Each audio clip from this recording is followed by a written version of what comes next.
Travel Talk, where our expert magical memory planners discuss ways you can have fun, memorable, and stress-free family vacations.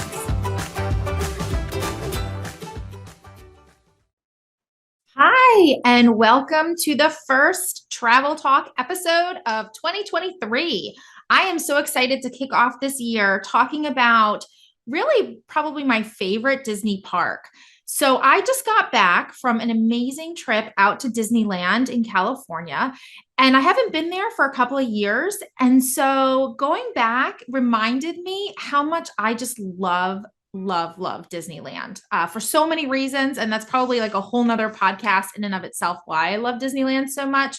But just like the two quick highlights of my favorite parts is really because it's where it all started. Being there where, Walt himself has walked, seeing the light in the firehouse lit, just being in his original park is something really quite magical in and of itself. And then the other thing I just love about Disneyland is how close everything is. So it's not, people try to think like, oh, it's smaller, it's not as good as Walt Disney World. It is compact.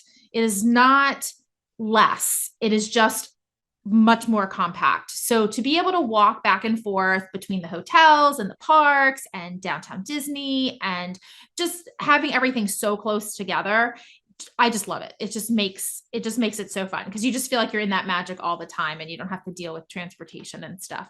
So I just love Disneyland, but to make it even like way better is there is a new celebration starting, and it is the Disney 100 Years of Wonder celebration. And it is going to be really throughout many of the Disney parks because it's been 100 years since 1923 when the Disney company started, but it's really going to kick off at Disneyland, which really makes a lot of sense. And so it is going to kick off January 27th of 2023. And the parks, there's just some really great things that are coming because of that. And so I just want to share with you today and talk about what's going on at Disneyland and with the 100-year celebration, and see if that's something that maybe you want to incorporate into your plans this year.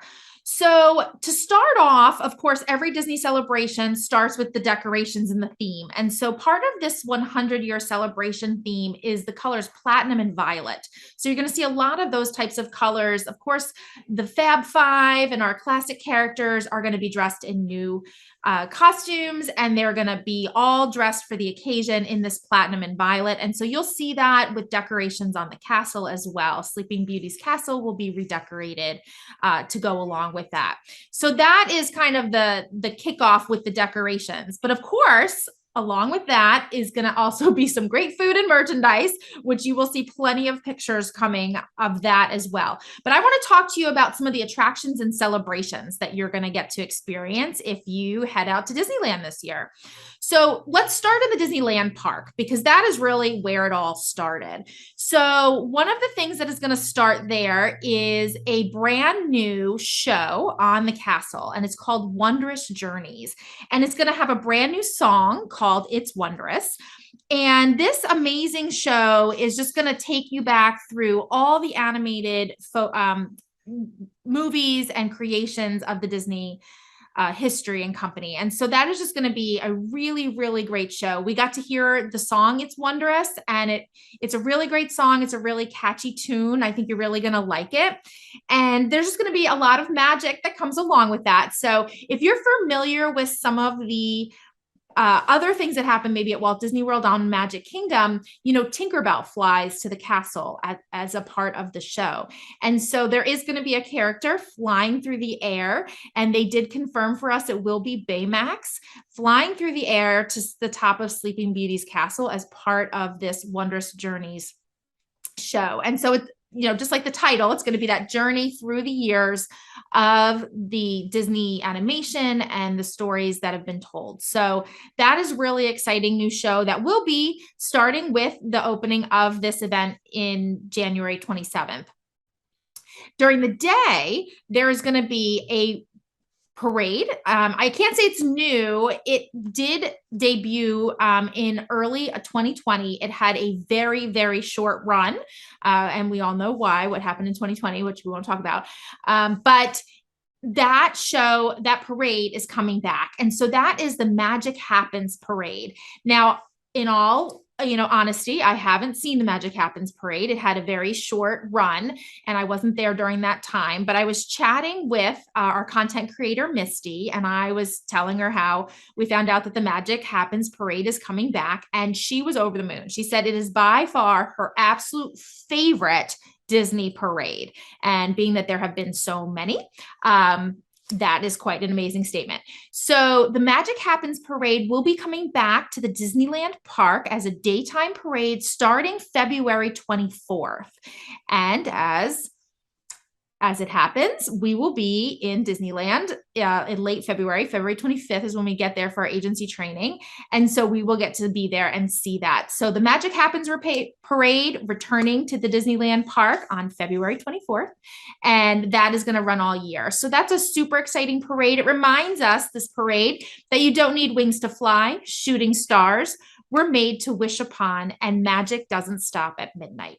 So great floats in this parade depicting many of the very popular movies and some of the newer movies as well. So that'll be super fun.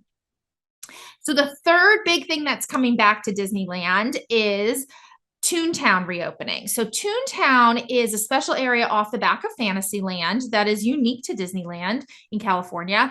And it has been closed for a major, major refurbishment. And so because there's kind of two aspects I want to talk about with that. First of all, they're bringing a new ride into Toontown, and that actually will be open with the opening or the beginning of this celebration in January. So January 27th is going to be the opening of Mickey and Minnie's Runaway Railway. And that is a very similar ride or attraction to what we have at Hollywood Studios in Disney World.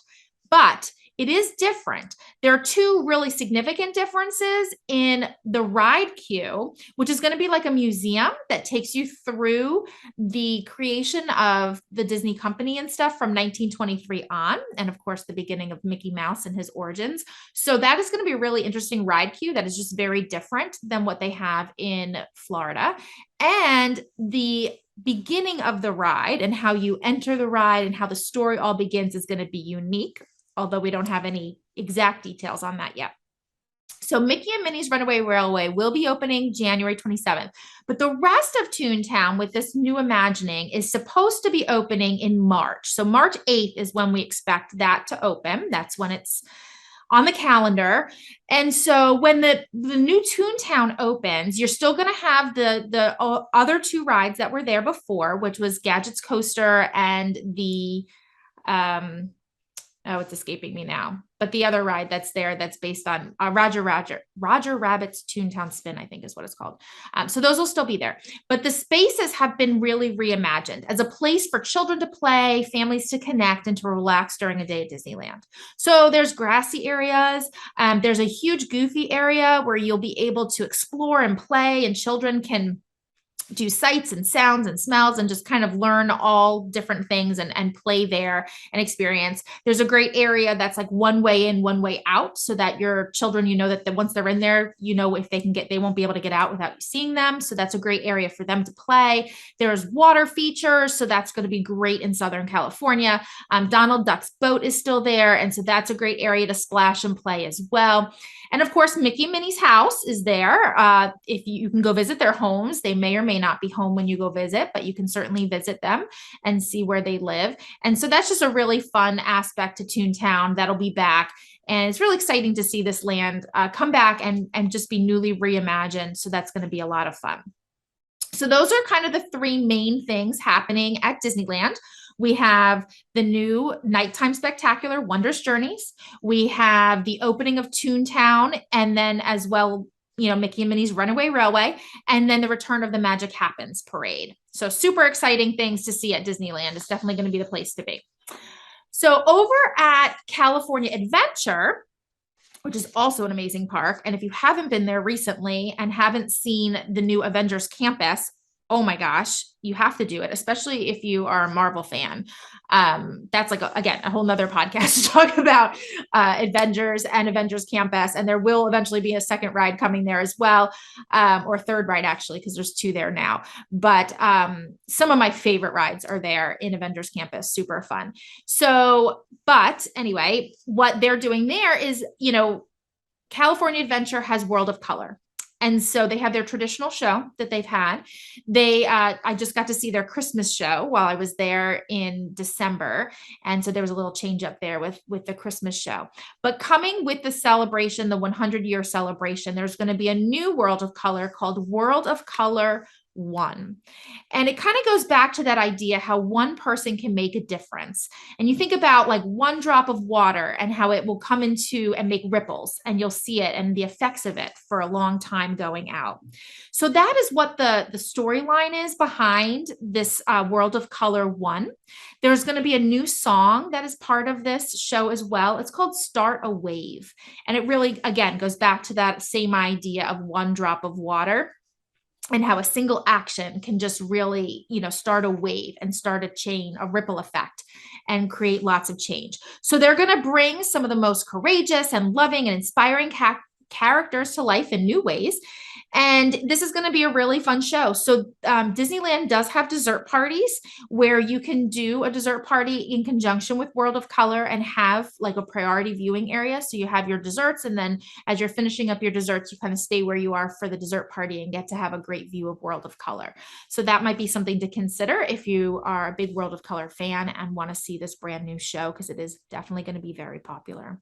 So as I wrap up, I just want to tell you about Disneyland is, a happening place. It has got so many great rides, so many great attractions, things that are unique to Disneyland, like Cars Land and Avengers Campus, and things that are old favorites, like the Haunted Mansion, Pirates of the Caribbean, Small World, but they're not exactly the same in Disneyland as they are in Disney World. And so one of my favorite things to do when I travel between the two parks is to kind of see what's the same, what's different, and then kind of like which one is my favorite, which Haunted Mansion do I like best, which Space Mountain do I like best, which Big Thunder Mountain do I like best. So usually Disneyland wins, maybe not 100% of the time, but most of the time Disneyland wins. So if you haven't been out there yet, 2023 is going to be the best year to do it. We would love to help you. They have 3 on-site hotels. There's also some really great good neighbor options that are walking distance to Disneyland that make it really easy to get in and out. So reach out to us. We would love to help you with a Disneyland vacation in 2023 so you can be part of the celebration of 100 years of Disney magic.